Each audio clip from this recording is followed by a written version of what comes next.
بسم الله الرحمن الرحيم والصلاة والسلام على رسول الله.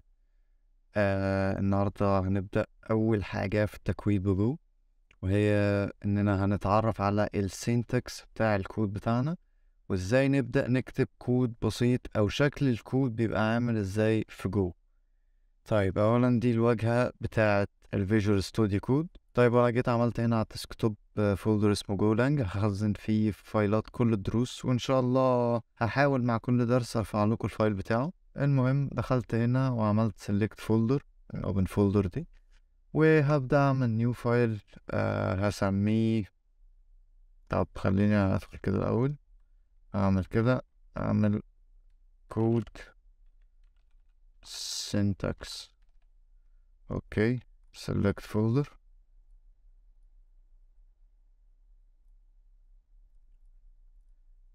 هاجي هنا هرجع فما تلخبطوناش بقى يا جدعان، ايوه كده. هندخل بقى في الكود syntax جوه، هنعمل نيو فايل هنسميه main.go. ليه main.go وشمال؟ شوف، بسم الله الرحمن الرحيم، قام رزعك ايرور. خليني بس اكبر الشاشة. جوه الاديتور ما بيهزرش في الفيجوالز. بسم الله الرحمن الرحيم، قال لك ايه انت سايب الفايل فاضي ليه؟ طيب بسم الله. اولا عشان تبدأ الكود في جو، مبدئيا انت محتاج تعمل حاجة اسمها باكج نيم. ودي يعني بص، عايز اقول لك انها بداية اي فايل جو، مش اي فايل حرفيا، في حالات هنذكرها بعدين وهنفهم ايه الباكج دي وكل حاجة. ولكن الى الان فانت كل كود هتبدأه كتابيا في جو وانت بتكود هيبدأ بباكج مين. طيب بعد باكج مين بيجي الامبورتس بتاعتك. طيب ايه هي الامبورتس دي؟ زي ما احنا عارفين ان اللغه بتدعم اللايبراريز، فانت لما بتعوز تعمل حاجه معينه بتعمل امبورت او بتستدعي لايبراري معينه بتعمل لك الحاجه دي، بدل ما انت تقعد تعمل بقى الكود الطويل العريض بتاعها. فانا مثلا جيت اعمل كده امبورت، والقوسين السنتكس بتاعها امبورت مسافه، والقوسين اللي هم العاديين، تمام؟ يعني لا دول ولا دول، لا، القوسين اللي هم العاديين. بدوس انتر، بعمل علامتين تنصيص بالشكل ده مثلا، وهنبقى نشرح الكلام ده بعدين. هعمل امبورت لحاجة اسمها FMT. FMT هي دي المكتبة اللي بطبع بيها، المسؤول عن البرنت، تمام؟ طبعا هو جايب لي ايرور ليه؟ بيقول لك بطاطس محمرة ومش عارف ايه. بس خلاص فكنا منه دلوقتي، ماشي. هننزل تحت سيكا بعد ما عملنا الباكج مين وعملنا امبورت للاف ام تي، هنبدأ نكتب أول حاجة وهي الفانك مين.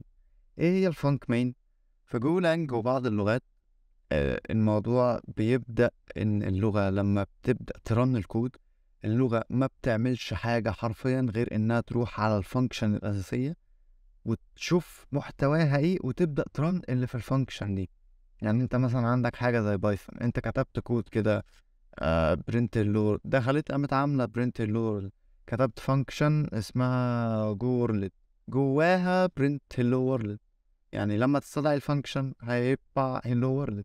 وجيت تحتيها من غير ما تستدعي الفانكشن كتبت هلو وورلد 2، يعني جايبة الطبيعة لك تلقائيا هلو وورلد 2، لأن أنت ما عملتش امبورت للفانكشن، أو الفانكشن دي مش أساسية. هو بيدخل بسم الله الرحمن الرحيم فين الكود، أنا داخل أرن على طول. طب بايثون هنا لأ. طيب دلوقتي احنا عملنا امبورت وظبطنا كل الدنيا، فالخطوة اللي جاية هي اننا نبدأ نقول للغة انت هتبدأي من هنا، لان الكود اول ما بيتعمل له رن زي ما اتفقنا في جو تحديدا بيروح على الفانكشن اللي اسمها مين. هي الفانكشن الأساسية، الفانكشن اللي بتشغل الكود الأساسي، اللي بقى ممكن جواها تعمل امبورت لفانكشنز تانية، تعمل أكواد تانية. ولكن السكريبت بتاعنا لما بيرن أو الكود بتاعنا لما بيرن بيدخل على مين، الفانكشن اسمها مين. طيب ازاي هنبدأ نكتب الفانكشن دي؟ فانكشن يعني طريقة كتابة الفانكشن نستخدمها بعدين، ولكن هنشرح دلوقتي على مين تحديدا. فانك ده طريقة الكتابة، مين قوسين العاديين، بعدين قوسين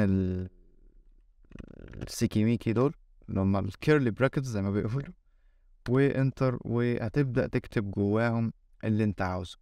طيب انا مثلا جيت هنا println مثلا hello world from golang اهو. لو لاحظت اني لا سيبك من الكومنت اللي انا عملته ده، لو لاحظت هنا الايرور اللي تحت fmt اختفى، هنشرح ليه دلوقتي برضو. ولكن دي طريقة كتابتك لأي كود جوه حرفيا. أي كود جوه هتكتبه هيبدأ بالمنظر اللي انت شايفه ده. طيب خليني أوضح لك حاجة ليه بقى موضوع ال FMT كانت منورة. في جو عندك قواعد ان انت لو عملت import library فانت لازم تستخدمه، عملت declare ل variable او عرفت variable فانت لازم تستخدمه. طيب خليني اشرح لك الموضوع ده. FMT اهي وجايبه ايرور، تمام، بيقول لك package FMT implements formatted بلا بلا بلا بلا بلا. فكك من المكتوب ده كله، هو عشان انت يعني عملت لها import وما استخدمتهاش. طب بما انك استخدمتها وهتطبع اهو اللي from golang، فالايرور بتاعها اختفى، ما بقاش فيه اي ايرور. طيب خليني مثلا اعمل my language او my lang. سيبك من اللي انا بكتبه دلوقتي ده ال variables وكل الحاجات دي هناخدها قدام، يعني انا هشرح لك كل ده. حلو. my lang v. تمام.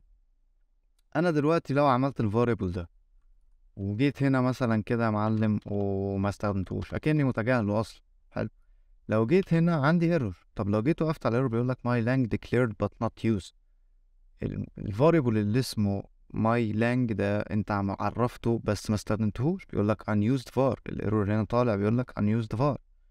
طيب ايه الحل؟ الحل هو انك كالمعتاد انك تستخدم الفاريبل اللي انت عرفته my lang.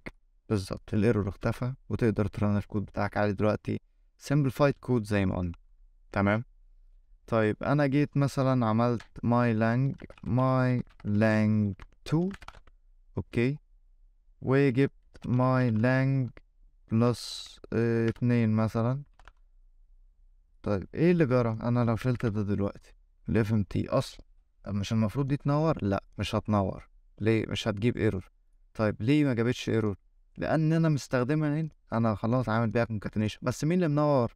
الماي لانج 2. ليه؟ لان انا معرفه وما استخدمتهوش. حلو الكلام. فدلوقتي انا هجيب نفس الجملة، اقوم جاي عامل كده ومستخدم، بس خلاص اختفى المبدأ. كذلك يا صاحبي لو جيت وعملت import مثلا لحاجة اسمها library تانية اسمها strings لو فاكر نفس الايرور ال FMT كانت جايباه في الأول، هي جايبة نفس الايرور تاني تقريبا. طب ليه؟ لأن أنا مش مستخدم. طيب فلازم أستخدم اللايبراري دي عشان أقدر أستخدمها تاني. ودي كانت الطريقة اللي هتكتب بيها كود جو، وعرفتك كام قاعدة للكتابة. وأتمنى تكونوا استفدتوا من الدرس ده. وأي حد عنده أي سؤال في الكومنتس بقى يسأل، حتى لو ما عرفش وما قدرتش أفيد بمعلوماتي أنا مستعد أبحث وأجاوبك إن شاء الله يعني. وبس، شكرا لكم، مع السلامة.